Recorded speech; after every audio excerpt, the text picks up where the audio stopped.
Joo, eli meiltä on kyselty, että millä me tehdään noita putkien päitä. Meillä on tämmönen pylväsporakoneessa kiinni tämmönen ihan eBaystä ostettu Tube Notcher. Tuohon pannaan sen kokoinen kuppiterä, mihin putkia halutaan liittää. Tuolta pannaan putki, mitataan pisimmästä kohdasta ja ei muuta kuin jyrsestään pää siihen.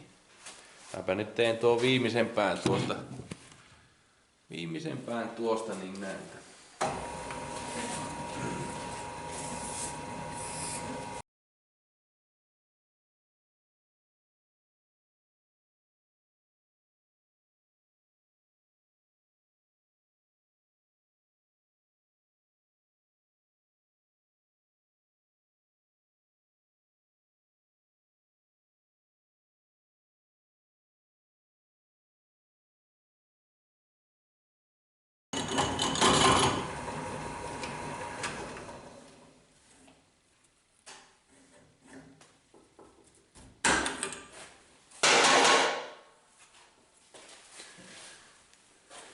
Näin.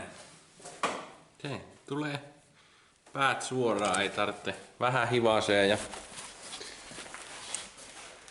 hivasee ja hitsaa kiinni. Tämä on nyt tämmönen, pääsisikö mä tuonne tommonen tukipalanen.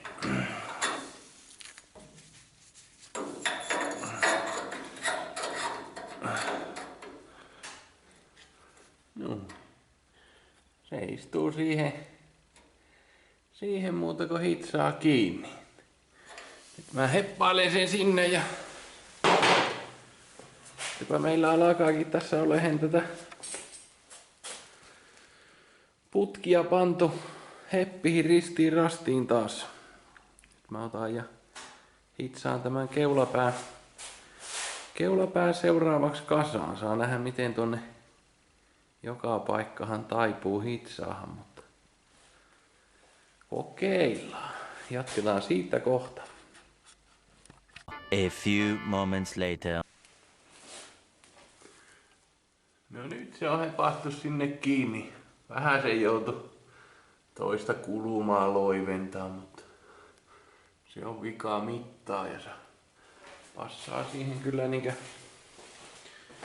helppo hitsata. Helppo hitsata, päät on aika hyvin kohdalla. On kyllä ollut hintasarvoinen kone tuo.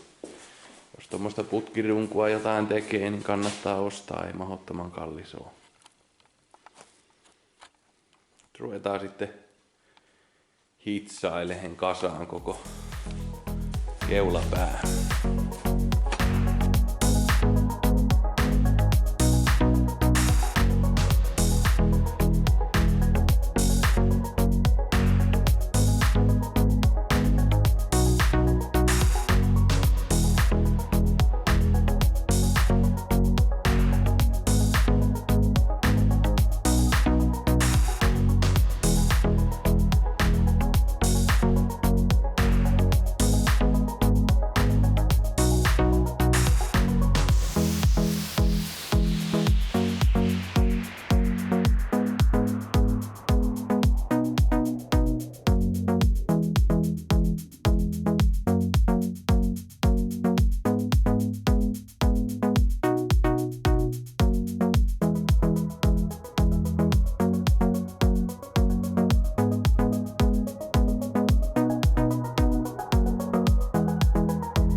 No niin, Nytpä ne on hitsattu kaikki kiinni.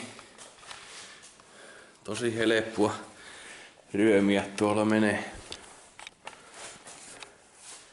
Nyt sain noita ylimääräisiä tukirautoja vähän pois tuosta. Alkaa siinä ole. Siihen pitäisi tietysti seuraavaksi. No, hammastangon kiinnitys. Tukivarren korvakot. Sitten moottorille pitäisi tehdä jonkunnäköinen väliaikainen pukki, mihin sen saa nostaa tuohon paikalleen niin, että pystyy vähän se ottaa mittoja muualle ja sillä lailla, että saisi se aina samaan kohtaan nostettua paikalle. Tosiaan jees. Mä luulen, tää nyt riittää kyllä tälle päivää. Sen verran. Minä aivan hiki tullako tuolla mönkii.